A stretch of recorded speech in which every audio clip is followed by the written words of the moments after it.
इस वीडियो में पढ़ेंगे कक्षा 9वीं का विषय गणित यानी कि सब्जेक्ट मैथ्स का पार्ट 1 जिसका नाम है संख्या पद्धति। संख्या पद्धति का ये भाग 2 है जिसमें हम एक्सरसाइज 1.1 के सभी क्वेश्चंस को सॉल्व करेंगे। भाग 2 देखने से पहले आप भाग 1 जरूर देख लीजिए जिसमें हमने इस पार्ट का परिचय दिया है, यानी कि इस पार्ट में कौन कौन से फॉर्मूलों का इस्तेमाल करना है, क्या क्या हमारे इस पार्ट के विषय होंगे, इंपॉर्टेंट चीजें होंगी, वो सारी परिचय वाले पार्ट में भाग 1 में बता दी गई है। इस पार्ट यानी कि संख्या पद्धति के कुल जो है 8 भाग होंगे, तो 8 के 8 भाग जो हैं उनका लिंक नीचे डिस्क्रिप्शन बॉक्स में दिया गया है और फर्स्ट कमेंट बॉक्स में भी दिया गया है। तो सभी भाग आप ध्यान से देखें, अच्छी तरह से समझें। तो शुरू करते हैं एक्सरसाइज 1.1 के पहले क्वेश्चन से। तो ये है प्रश्न नंबर 1 यानी कि क्वेश्चन नंबर 1। इसमें हमें दिया है क्या शून्य एक परिमेय संख्या है? क्या इसे आप P बटा Q के रूप में लिख सकते हैं, जहां P और Q पूर्णांक हैं और Q जो है वो बराबर नहीं होना चाहिए 0 के। तो शून्य होता है 0। 0 क्या परिमेय संख्या है? परिमेय संख्या क्या होती है ये आपको भाग 1 में बता दिया गया था। तो इसका उत्तर हो जाएगा हाँ, शून्य यानी कि 0 जो है वो एक परिमेय संख्या है। अगर परिमेय संख्या है तो इसे P बटा Q के रूप में भी हम लिख सकते हैं, और जहां पर हमारा P और Q जो है वो पूर्णांक होने चाहिए और Q जो है वो 0 के बराबर नहीं होना चाहिए। तो 0 को हम P बटा Q के रूप में कैसे लिखेंगे? देखो बिल्कुल आसान है। P हमारा क्या हो जाएगा 0 और Q हमारा क्या हो सकता है, कोई भी हमारी प्राकृत संख्या, यानी कि 1 हो सकता है, 2 हो सकता है, 3 हो सकता है, इसी तरह से अनंत तक। अब यहां पर इसे P बटा Q के रूप में लिख के देखो। P क्या है हमारा 0, Q हमारा 0 नहीं होना चाहिए, 0 के अलावा कोई भी संख्या, प्राकृतिक संख्या कोई भी। तो 0 बटा 1, 0 बटा 1 क्या होता है 0, यानी कि हमारा उत्तर क्या आ रहा 0 ही आ रहा है। तो 0 बटा 1 लिख सकते हैं। इसी तरह से हम 0 बटा 2 लिख सकते हैं, ये भी क्या हो जाएगा 0 ही होगा। 0 को अगर हम 2 से भाग करेंगे तो 0 ही होता है।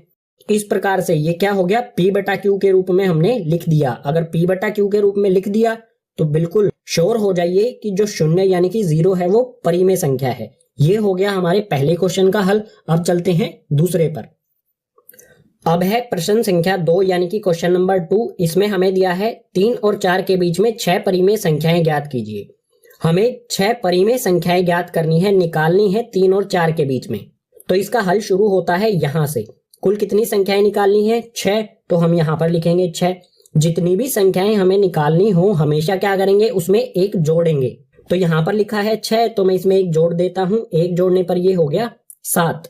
अगर हमें 6 की बजाय 8 या 10 संख्याएं निकालनी होती तो उनमें भी क्या करते, 8 जमा 1 कर देते और 10 जमा 1 कर देते। यहां पर हमें 6 ज्ञात करनी है तो 6 जमा 1 कर दिया, तो आ गया हमारा 7। अब इस 7 का हमें क्या करना है, ये 3 लिखेंगे सबसे पहले। ये 7 जो है इसको गुना कर देंगे इस 3 में, ऊपर भी और नीचे भी। 7 बटे में 7 से 3 को गुना कर देंगे। बिल्कुल इसी तरह से जो 4 है इसको भी हम 7 बटे 7 से गुना कर देंगे।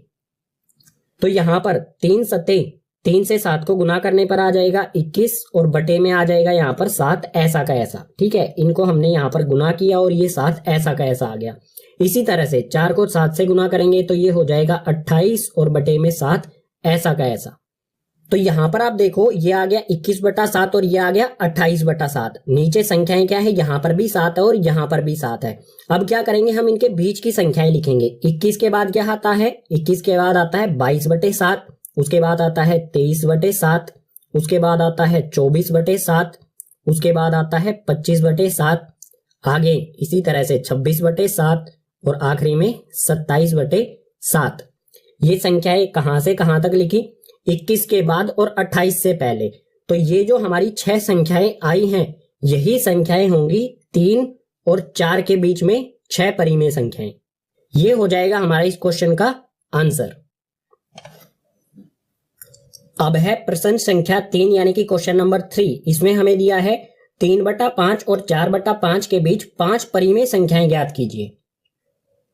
जो ये 3 बटा 5 है और 4 बटा 5 है इसके बीच में हमें 5 परिमेय संख्याएं निकालनी है। बिल्कुल क्वेश्चन नंबर 2 की तरह ही, बिल्कुल क्वेश्चन नंबर 2 वाली विधि ही आपको लगानी है। कुल संख्याएं हमें निकालनी है 5, तो यहां से हल शुरू होता है। अगर हमें 5 निकालनी है तो 5 में हम क्या करेंगे, 1 जोड़ देंगे। 5 में 1 जोड़ने पर हो गया 6। अब जो ये 6 आया है इसको 3 बटा 5 और 4 बटा 5 दोनों में ऊपर और नीचे गुना कर देंगे। तो यहाँ पर लिखता हूं मैं ये 3/5, इसमें गुना कर देता हूं ऊपर और नीचे 6 से, यानी कि 6/6 से। बिल्कुल इसी तरह से यहाँ पर मैं लिखूंगा 4/5 और गुना में ऊपर और नीचे यहाँ पर 6 और 6 से। तो यहाँ पर गुना करने पर आएगा, 3 को 6 से गुना करेंगे तो ये आ जाएगा 18 और 5 को नीचे 6 से गुना करेंगे तो 5 6 हो जाएगा 30। बिल्कुल इसी तरह से 4 को 6 से गुना करेंगे तो ये हो जाएगा 24 और नीचे 5 को 6 से गुना करेंगे तो ये आ जाएगा 30। अब हमारे पास जो संख्याएं आ गई हैं वो हैं 18/30 और 24/30। अब इनके बीच की संख्याएं लिखेंगे। यहाँ पर है 18/30, इसके बाद आएगा 19/30, तो वो संख्याएं हम यहाँ पर लिखना शुरू करेंगे। 18 के बाद आएगा 19/30, उसके बाद आ जाएगा 20/30, उसके बाद आ जाएगा 21/30, इसके बाद आ जाएगा 22/30 और लास्ट में आ जाएगा 23/30। तो जो ये हमारी संख्या आई है ये क्या हो गई, 5 परिमेय संख्या। आप गिन सकते हैं 1 2 3 4 5। ये हो गया हमारा इस क्वेश्चन का उत्तर। अब है प्रश्न संख्या 4 यानी कि क्वेश्चन नंबर 4। इसमें दिया है नीचे दिए गए कथन सत्य हैं या असत्य, कारण के साथ अपने उत्तर दीजिए। जो भी हमें ये 3 कथन दिए गए हैं ये सत्य यानी कि सच हैं या असत्य यानी कि झूठे हैं, और सत्य हैं तो क्यों हैं और असत्य हैं तो क्यों है, कारण भी बताना है हमें। तो इसमें पहला है प्रत्येक प्राकृत संख्या एक पूर्ण संख्या होती है। तो यहाँ पर प्राकृत संख्या क्या होती है और पूर्ण संख्या क्या होती है ये मैं भाग 1 में बता चुका हूं, तो भाग 1 जरूर देखें, लिंक डिस्क्रिप्शन बॉक्स में दिया गया है। प्राकृत संख्या जैसा कि मैंने बताया था 1 2 3 4 इस तरह से अनंत तक होती हैं। इसी तरह से पूर्ण संख्याएं क्या होती हैं, 0 से शुरू होती हैं और अनंत तक 0 1 2 3 और अनंत तक चलती हैं ये। तो यहाँ पर आप देख सकते हैं 1 2 3 जो है वो इन पूर्ण संख्याओं में भी आ रहा है। तो यहाँ पर हम कह सकते हैं प्रत्येक प्राकृत संख्या एक पूर्ण संख्या होती है। तो ये कथन जो है ये बिल्कुल क्या होगा, सत्य होगा। सत्य क्यों होगा, क्योंकि सभी प्राकृतिक संख्याएं जो हैं वो पूर्ण संख्याओं के अंदर भी आ रही हैं। यहाँ पर आप देख सकते हैं 1 2 3 यहाँ पर आ रहा है अनंत तक। अब है दूसरे में दिया है प्रत्येक पूर्णांक एक पूर्ण संख्या होती है। तो ये होगा असत्य। असत्य क्यों होगा, क्योंकि पूर्णांक जो है वो क्या होते हैं, माइनस में भी होते हैं यानी कि घटा में भी होते हैं, ऋणात्मक भी होते हैं और धनात्मक भी होते हैं। लेकिन जो पूर्ण संख्याएं हैं वो क्या होती है, सिर्फ धनात्मक। 0 से शुरू होती हैं 1 2 3 4 से अनंत तक, ये कभी भी ऋणात्मक नहीं होती। लेकिन पूर्णांक क्या होते हैं, ऋणात्मक भी होते हैं। तो सभी पूर्णांक जो हैं वो पूर्ण संख्याएं नहीं हो सकती, इसलिए ये असत्य हो जाएगा। तीसरा है प्रत्येक परिमेय संख्या एक पूर्ण संख्या होती है। तो ये भी होगा असत्य।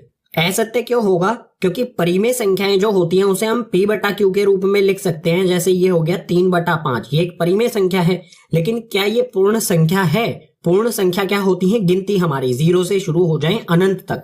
तो सभी परिमेय संख्याएं जो हैं वो पूर्ण संख्याएं नहीं हो सकती। इसको हम परिमेय संख्या तो कह सकते हैं, लेकिन क्या ये पूर्ण संख्या है?